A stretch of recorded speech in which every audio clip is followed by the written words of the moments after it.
दोस्तों, जीवन में कई बार हम ऐसी परिस्थितियों में खुद को पाते हैं जहां हमें बड़े और महत्वपूर्ण निर्णय लेने पड़ते हैं। लेकिन समस्या तब खड़ी होती है जब हमें यह पता नहीं होता कि हम जो निर्णय ले रहे हैं वह सही है या गलत। क्या वह निर्णय हमारे जीवन में खुशियां लाएगा या हमें किसी बड़ी मुसीबत में डाल देगा। अक्सर हमारे पास सही मार्गदर्शन या उचित सलाह का अभाव होता है और हम जल्दबाजी में कोई फैसला कर बैठते हैं।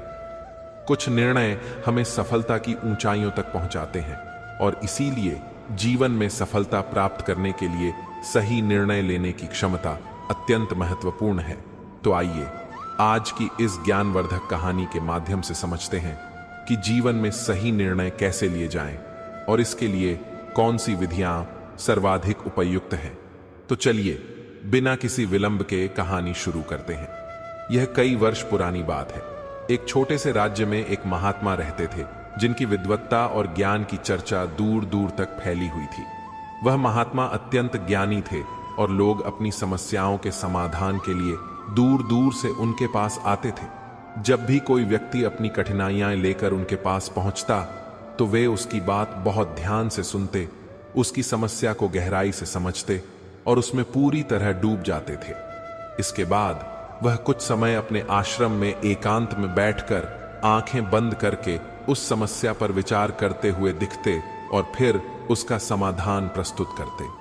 उन्हें इस तरह समस्या पर मनन करते देख कई लोग सोचते थे कि शायद इन महात्मा के पास कोई चमत्कारिक शक्तियां हैं जिनके बल पर वे हमारी समस्याओं का हल ढूंढ लेते हैं। एक दिन एक युवक ने महात्मा से सीधे पूछ ही लिया, महात्मन, क्या आपके पास कोई दैवीय शक्ति है जिससे आप हमारी समस्याओं का समाधान कर देते हैं? यह सुनकर महात्मा जोर से हंस पड़े, लेकिन उन्होंने युवक के प्रश्न का कोई उत्तर नहीं दिया। कुछ दिनों बाद उस राज्य में एक अजीब घटना घटी। वहां एक बूढ़ी औरत रहती थी जो अपने घर में अकेली थी और इस दुनिया में उसका कोई सहारा नहीं था। उसी समय 4 मित्र जो दूसरे शहर में मेहनत मजदूरी करके धन कमाकर अपने गांव लौट रहे थे। दोस्तों, यह वह समय था जब यातायात के साधन सुलभ नहीं थे, इसलिए वे चारों मित्र पैदल ही यात्रा कर रहे थे। उन सभी ने अपनी मेहनत की कमाई छोटी छोटी पोटलियों में बांध रखी थी। तभी उनमें से एक मित्र बोला, दोस्तों, अगर हम अपना अपना पैसा अलग अलग रखेंगे तो इसके चोरी होने की संभावना अधिक रहेगी। क्यों ना हम अपना सारा धन एक ही पोटली में रख लें ताकि हम सब मिलकर उस पर नजर रख सकें और हमारा धन भी सुरक्षित रहे। जब हम अपने नगर पहुंच जाएंगे तब वहां पहुंचकर हम अपना अपना हिस्सा आपस में बांट लेंगे। बाकी तीनों मित्र इस सुझाव पर सहमत हो गए और सभी ने अपना अपना धन मिलाकर एक ही पोटली में रख लिया। इसके बाद चारों मित्र अपने नगर की ओर बढ़ने लगे। यात्रा करते करते काफी समय बीत गया और अब रात का अंधेरा उन्हें घेरने लगा था। कुछ दूर चलने पर उन्हें रास्ते में एक घर दिखाई दिया जहां वही बूढ़ी औरत रहती थी। रात हो चुकी थी और चारों मित्रों को ठहरने के लिए एक सुरक्षित स्थान की आवश्यकता थी। ऐसे में उन्होंने आपस में विचार विमर्श किया और तय किया कि वे रात इसी घर में गुजारेंगे। यह निर्णय लेने के बाद वे चारों उस घर की ओर बढ़े और दरवाजा खटखटाया। थोड़ी ही देर में उस बूढ़ी औरत ने दरवाजा खोला। मित्रों में से एक ने हाथ जोड़कर विनम्रता से कहा, मां जी, हम अपने नगर की ओर जा रहे थे, लेकिन रास्ते में रात हो गई। इस समय यात्रा करना सुरक्षित नहीं होगा, इसलिए हम आपसे अनुरोध करते हैं कि आप हमें एक रात के लिए अपने घर में ठहरने की अनुमति दें। जैसे ही सुबह होगी हम यहां से चले जाएंगे। दोस्तों, वह बूढ़ी औरत कुछ पल सोचती रही और फिर बोली, ठीक है, तुम लोग आज रात यहां रुक सकते हो, मुझे इसमें कोई आपत्ति नहीं है। मैं अभी खाना बनाने जा रही हूं, अगर तुम चाहो तो मैं तुम्हारे लिए भी भोजन तैयार कर सकती हूं। तब चारों मित्रों ने एक साथ सहमति जताते हुए कहा, हां मां जी, अवश्य, यह तो बहुत अच्छा होगा। इसके बाद चारों मित्रों ने वह पैसों की पोटली बूढ़ी औरत को सौंपते हुए कहा, मां, इस पोटली में हमारी साल भर की कमाई है। हमने अब तक जो भी धन कमाया है वह सब इसी पोटली में सुरक्षित रखा है। अब हम इसे आपको सौंप रहे हैं क्योंकि हमें लगता है कि यह हम चारों के पास रहने से ज्यादा आपके पास सुरक्षित रहेगी। इसके बाद उन चारों में से एक मित्र ने आगे कहा, हम बस आपसे यह अनुरोध करना चाहते हैं कि यदि हम चारों में से कोई एक अकेला इसे लेने आए तो कृपया इसे मत दीजिएगा। जब हम चारों एक साथ आए तभी आप यह पोटली हमें वापस करें। दोस्तों, यह सुनकर बूढ़ी औरत कुछ पल सोचती रही और फिर उत्तर दिया, ठीक है बेटा, जब तुम चारों एक साथ आओगे तभी मैं यह पोटली तुम्हें लौटाऊंगी। वैसे भी तुम लोग सुबह यहां से जाने ही वाले हो, तो मैं सुबह तुम्हें यह वापस कर दूंगी। बूढ़ी औरत को पोटली सौंपने के बाद चारों मित्र निश्चिंत हो गए कि अब उनका पैसा सुरक्षित रहेगा। इसके बाद वे भोजन करके सो गए। अगली सुबह जब वे चारों जागे तो वे सब अपनी आगे की यात्रा की तैयारी करने लगे। उन चारों युवकों में से एक, जो स्वभाव से थोड़ा चालाक और धूर्त था, उसने अपने साथियों से कहा, भाइयों, इस बूढ़ी मां ने रात भर हमारी बहुत सेवा की, हमें स्वादिष्ट भोजन दिया, सोने के लिए जगह और आश्रय दिया, लेकिन हमने बदले में उनके लिए कुछ नहीं किया। देखो, मां अकेले ही खेतों में काम कर रही हैं। क्या हमें यहां से जाने से पहले उनकी थोड़ी मदद नहीं करनी चाहिए?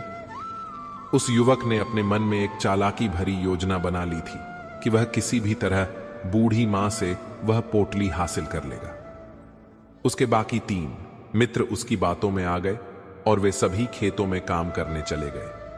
जब वे खेत में काम कर रहे थे तो वही धूर्त युवक अपने साथियों से कहता है, दोस्तों, मुझे बहुत प्यास लग रही है, मैं मां जी से पानी मांगकर आता हूं। चूंकि बाकी मित्र भी काफी थक चुके थे और उन्हें भी प्यास लगी थी, उन्होंने उसे जाने की अनुमति दे दी। जैसे ही वह युवक बूढ़ी औरत के पास पहुंचा, उसने कहा, मां, अब हम अपनी यात्रा पर निकल रहे हैं, कृपया हमारी पैसों की पोटली हमें लौटा दीजिए। यह सुनकर बूढ़ी औरत ने उत्तर दिया, नहीं बेटा, जब तक तुम चारों एक साथ नहीं आओगे मैं यह पोटली किसी को नहीं दूंगी। यही तो तुम सबने खुद कहा था। यह सुनकर उस युवक ने चालाकी से अपने मित्रों की ओर इशारा करते हुए कहा, माताजी, देखिए, वे तीनों खेत में काम कर रहे हैं, मैंने उनसे अनुमति ले ली है और वे सहमत हो गए हैं कि मैं पोटली ले लूं। उधर खेत में काम कर रहे तीनों मित्रों को लगा कि उनका साथी पानी लाने की अनुमति मांग रहा है, इसलिए उन्होंने उसे इशारा करके कहा, ठीक है। यह देखकर बूढ़ी औरत को यकीन हो गया कि वे चारों अब यहां से जा रहे हैं और अपनी पोटली मांग रहे हैं, इसलिए वह पोटली लाकर उस धूर्त युवक को सौंप दी। पोटली मिलते ही वह युवक तेजी से वहां से निकल गया, जबकि बाकी 3 मित्र खेत में काम करने में व्यस्त रहे। कुछ समय बाद जब तीनों खेत का काम खत्म करके वापस लौटे तो उन्होंने बूढ़ी औरत से पूछा, माताजी, हमारा वह साथी कहां गया जो पानी लेने आया था? यह सुनकर बूढ़ी औरत चौंक गई और बोली, क्या वह सिर्फ पानी पीने आया था? लेकिन उसने तो मुझसे कहा था कि तुम चारों यहां से जा रहे हो और अपनी पोटली मांग रहे हो। यह सुनकर तीनों मित्र हैरान रह गए और बोले, माताजी, हमने पोटली कब मांगी? हमें तो सिर्फ पानी चाहिए था, हम प्यासे थे और हमने पानी के लिए ही इशारा किया था। यह सुनकर बूढ़ी औरत ने दुखी होकर कहा, लेकिन अब तो वह युवक पोटली लेकर जा चुका है। तब तीनों मित्र अपना सिर पकड़कर रोने लगे और कहने लगे, मां, उस पोटली में हमारी जीवन भर की कमाई थी जिसे वह अकेला लेकर भाग गया। हमने आपसे साफ साफ कहा था कि जब तक हम चारों एक साथ न आए वह पोटली किसी को मत सौंपना। फिर आपने ऐसा क्यों किया? यह आपकी गलती है। हमने अपनी दौलत की सुरक्षा के लिए आपको चुना था और आपने उसे ऐसे व्यक्ति को सौंप दिया जिसने हमारी मेहनत की कमाई लूट ली। हम यह बर्दाश्त नहीं करेंगे। हम राजा के पास जाकर न्याय की गुहार लगाएंगे। अब राजा ही इस मामले का फैसला करेंगे। दोस्तों, तीनों युवक गुस्से में राज दरबार पहुंचे और राजा को अपनी पूरी कहानी सुनाई। तीनों की बात ध्यान से सुनने के बाद राजा ने तुरंत उस बूढ़ी औरत को दरबार में बुलाने का आदेश दिया। राजा के आदेश पर सैनिक तुरंत उस बूढ़ी औरत को राज दरबार में प्रस्तुत करते हैं।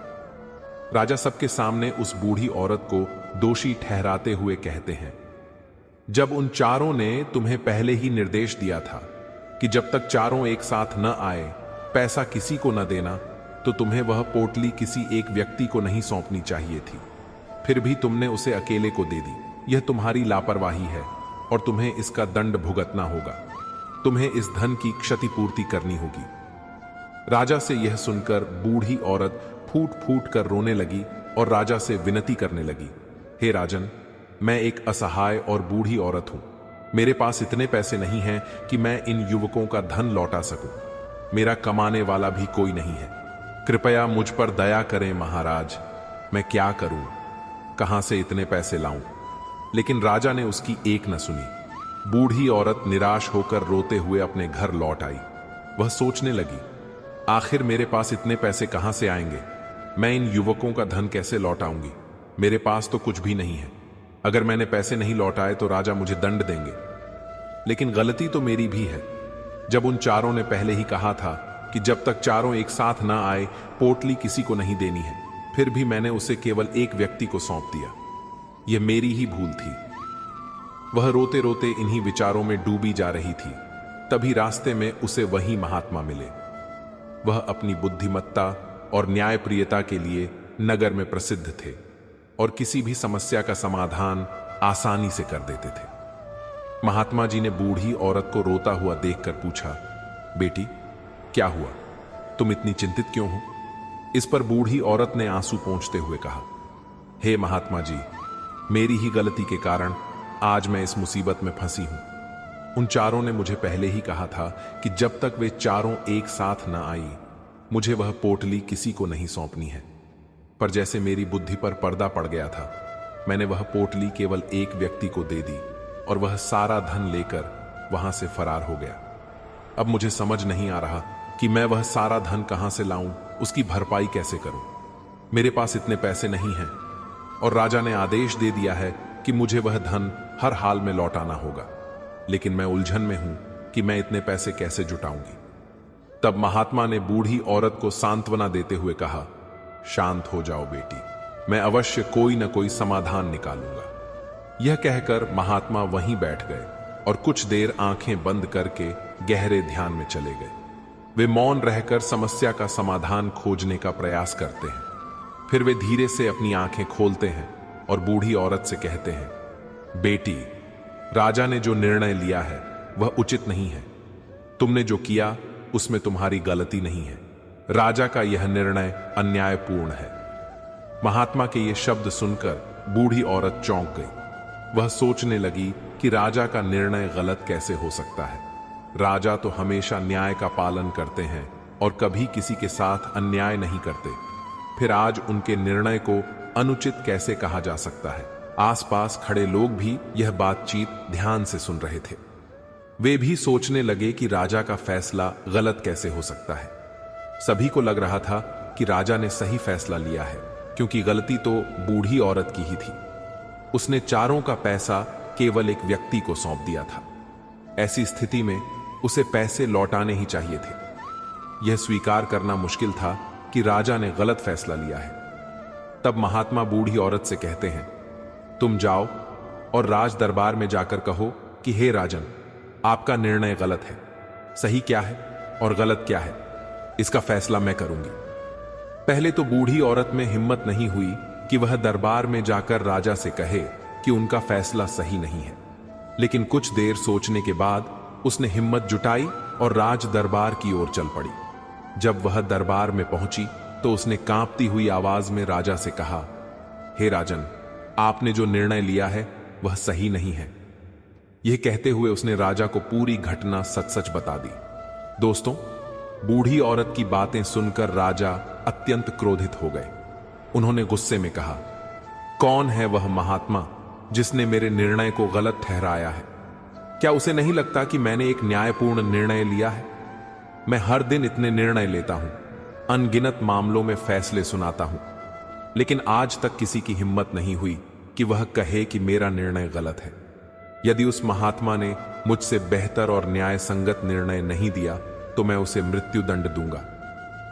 राजा ने तुरंत अपने सैनिकों को आदेश दिया कि जाओ और उस महात्मा को राज दरबार में प्रस्तुत करो। राजा का आदेश पाकर सैनिक तुरंत महात्मा को बुलाने निकल पड़े। कुछ समय बाद वे महात्मा के साथ राज दरबार में लौटे। राज दरबार में भारी भीड़ जमा थी। हर कोई यह जानने को उत्सुक था कि महात्मा क्या फैसला सुनाने वाले हैं। जैसे ही महात्मा दरबार में पहुंचे, राजा ने गंभीर स्वर में कहा, महाराज, आपको ऐसा क्यों लगता है कि मैंने जो निर्णय लिया है वह गलत है? इस बूढ़ी औरत ने स्वयं यह कहा था। उसने वचन दिया था कि वह पोटली तभी सौंपेगी जब चारों व्यक्ति एक साथ आएंगे, तो फिर उसने अपना वचन क्यों तोड़ा?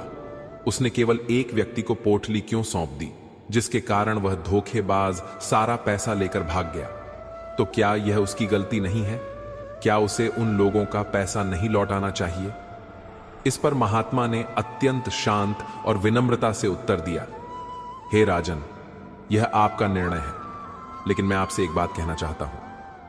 राजा ने कुछ पल सोचा और फिर कहा, ठीक है, बताइए, आप क्या कहना चाहते हैं? दोस्तों, इस पर महात्मा राजा से अत्यंत विनम्रता से कहते हैं, हे राजन, जैसा कि वचन दिया गया था कि पोटली उन चारों को एक साथ लौटाई जाएगी, तो अभी यहां केवल 3 लोग ही उपस्थित हैं। चौथा व्यक्ति कहां है? पहले आप इन्हें कहिए कि वे वापस जाएं और अपने चौथे साथी को यहां लेकर आइए, तभी उनका धन उन्हें सौंपा जाएगा। वचन तो यह भी था कि जब तक चारों एक साथ न हो, धन वापस नहीं किया जाएगा। यदि यह बूढ़ी औरत इन तीनों को धन सौंप देती है, तो वह अपना वचन तोड़ देगी और यह न्याय संगत नहीं होगा। इसीलिए यदि आप चाहते हैं कि उन्हें उनका धन मिले, तो पहले उनसे कहिए कि वे अपने चौथे मित्र को लेकर आए। दोस्तों, यह सुनकर राज दरबार में उपस्थित सभी लोग बहुत प्रसन्न हुए। सभी ने महात्मा की बुद्धिमत्ता की प्रशंसा की। राजा भी इस निर्णय से पूरी तरह सहमत थे। उन्होंने तुरंत महात्मा के सामने सिर झुकाया और हाथ जोड़कर कहा, हे महाराज, आपका निर्णय इतना निष्पक्ष और उपयुक्त कैसे हो सकता है? यह विचार मेरे मन में क्यों नहीं आया? मैंने इस दृष्टिकोण से क्यों नहीं सोचा? तब महात्मा राजा से कहते हैं, हे राजन, आपके पास अनेकों कार्य हैं। आप दिन भर विभिन्न मामलों में व्यस्त रहते हैं और कई बार आपको शीघ्र निर्णय लेने पड़ते हैं। आपने इस मामले को सुना और समझा, लेकिन आप इसके बारे में गहराई से सोचने में मौन नहीं रह पाए। आपने इसे केवल सतही तौर पर देखा, जबकि इसकी जड़ तक जाने का प्रयास नहीं किया। यदि आपने इस विषय पर गहराई से विचार किया होता, तो आप भी इसी निष्कर्ष पर पहुंचते। जब तक हम किसी समस्या की जड़ तक नहीं जाते, उसका सही समाधान नहीं मिल सकता। लेकिन अधिकांश लोग जल्दबाजी में निर्णय ले लेते हैं, चाहे विषय कितना भी गंभीर क्यों ना हो। हम बस अपने अधिकार, अपना महत्व चाहते हैं, भले ही वह निर्णय भविष्य में हमारे लिए हानिकारक ही क्यों ना हो, पर हम उस मामले की गहराई में जाने का प्रयास ही नहीं करते। यह सुनकर राजा महात्मा से पूछते हैं, हे महाराज, क्या आपके पास कोई ऐसी चमत्कारिक शक्ति है जिससे आप प्रश्न पूछते हैं और आपको तुरंत सही उत्तर मिल जाता है? क्या इसीलिए आप हमेशा सटीक और निष्पक्ष निर्णय ले पाते हैं? राजा से यह सुनकर महात्मा मुस्कुराते हैं और कहते हैं, हे राजन, यह प्रश्न मुझसे पहले भी कई लोग पूछ चुके हैं, लेकिन मैंने कभी किसी को कोई उत्तर नहीं दिया। परंतु आप इस राज्य के शासक हैं, इसलिए आज मैं आपके प्रश्न का उत्तर देने को तैयार हूं। यहां उपस्थित कई लोगों को लगता है कि मेरे पास कोई रहस्यमयी शक्ति है जिससे मैं बात कर सकता हूं, ताकि मुझे किसी भी समस्या का समाधान मिल सके। लेकिन मैं आप सभी को एक सत्य बताना चाहता हूं। मेरे पास किसी भी प्रकार की कोई चमत्कारिक शक्ति नहीं है। मैं केवल हर विषय की गहराई में जाकर उस पर विचार करता हूं, और जब मैं किसी विषय पर सोचता हूं तो मेरे सामने कई समाधान उभर कर आते हैं। फिर मैं उन सभी संभावित समाधानों पर भी गहराई से विचार करता हूं और उनका विश्लेषण करता हूं।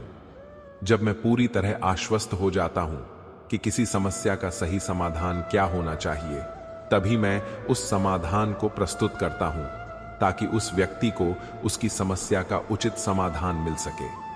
अब आप ही सोचिए, यदि आप जल्दबाजी में यह निर्णय लेकर बूढ़ी औरत का जीवन पूरी तरह बर्बाद कर देते, तो क्या यह न्यायोचित होता? हमारा पूरा जीवन हमारे निर्णयों पर आधारित होता है। यदि हम सही निर्णय लेते हैं तो हमारा जीवन सुखी बन सकता है, लेकिन यदि निर्णय गलत साबित होता है तो जीवन नरक से भी अधिक कष्टदायी हो सकता है। इसलिए यदि आप एक निष्पक्ष और न्यायपूर्ण निर्णय लेना चाहते हैं तो आपको मौन रहना और धैर्यपूर्वक सोचना सीखना होगा, क्योंकि हमारे निर्णय ही हमारे भविष्य की दिशा तय करते हैं, हमारी आगे की यात्रा निर्धारित करते हैं। निर्णय चाहे छोटा हो या बड़ा, वह हमारे जीवन की स्थिति और दिशा को प्रभावित करता है। इसलिए सबसे पहले हमें सही निर्णय लेने की कला सीखनी होगी और उसके लिए मौन रहना आवश्यक है। जब हम किसी विषय पर ध्यान से विचार करते हैं तो उसी समस्या के कई समाधान हमारे सामने उभर कर आते हैं, और जब हम उन समाधानों पर गहराई से सोचते हैं तो हमें यह समझ आने लगता है कि किस निर्णय से क्या लाभ हो सकता है और क्या हानि। जब तक हम ठीक से नहीं सोचते, हम किसी भी समाधान की उपयुक्तता का निर्धारण भी नहीं कर सकते। यह सब तभी संभव होगा जब हम अनावश्यक बोलना कम करेंगे। मौन का अर्थ केवल चुप रहना ही नहीं, बल्कि आंतरिक रूप से शांति स्थापित करना है। जब व्यक्ति अंदर से शांत होता है, जब व्यक्ति किसी चीज के बारे में सोचना शुरू करता है तो उसका मन स्पष्ट हो जाता है। तब वह आसानी से किसी भी विषय पर गहराई से जा सकता है और सोच सकता है। और जब आंतरिक शांति स्थापित होने लगती है तो बाहरी रूप से भी अनावश्यक बोलने की आदत स्वतः ही समाप्त हो जाती है। धीरे धीरे जब व्यक्ति कम बोलने का अभ्यास करने लगता है तो उसके विचार अधिक स्पष्ट और गहरे होने लगते हैं, और यही स्पष्टता उसे जीवन में सही निर्णय लेने की शक्ति प्रदान करती है।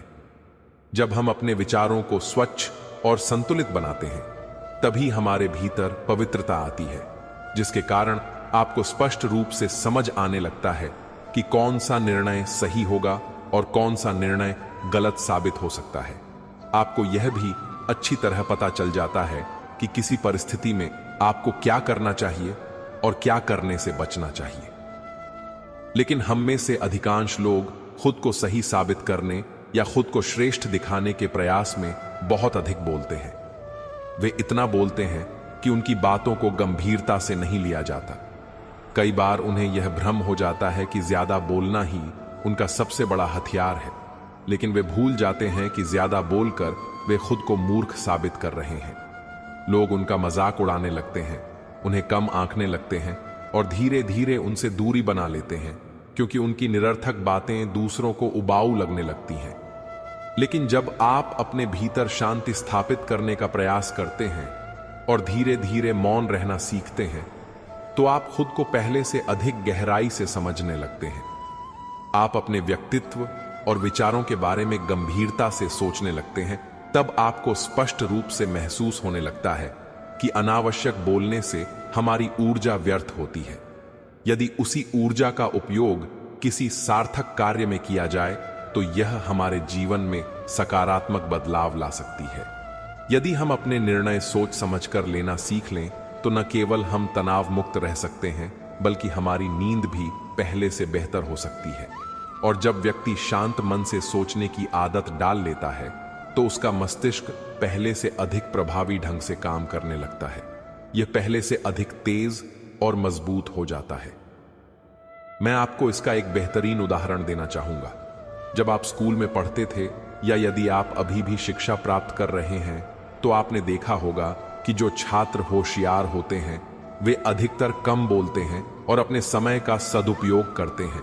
वे ज्यादातर समय शांत रहते हैं और पढ़ाई पर गहराई से ध्यान केंद्रित करते हैं, इसीलिए वे बहुत जल्दी सीख लेते हैं।